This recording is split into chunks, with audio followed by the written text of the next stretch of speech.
నువ్వు యేసయ్య దగ్గరకు చేరాలి, దినదినము యేసుకు దగ్గరగా చేరాలి. తమ్ముడో, చెల్లె, దినదినము నువ్వు యేసయ్యకు దూరంగా వెళ్తున్నావు.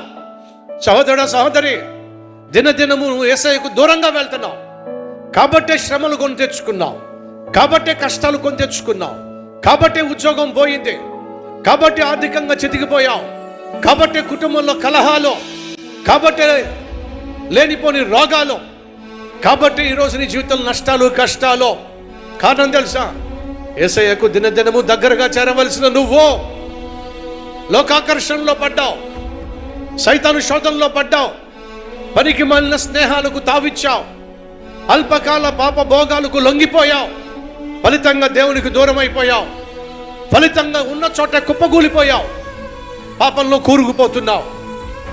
దేవుణ్ణి అడుగు, యేసయ్యా నన్ను రక్షించయ్యా, యేసయ్యా నేను నశించిపోతున్నానయ్యా, యేసయ్యా నీ చేయి పట్టుకుని నన్ను లేపయ్యా, యేసయ్యా నువ్వు ఉన్న చోటనే నేను ఉండులాగున నీ వైపే చూస్తూ ఈ ఆత్మీయ యాత్రను కొనసాగించులాగున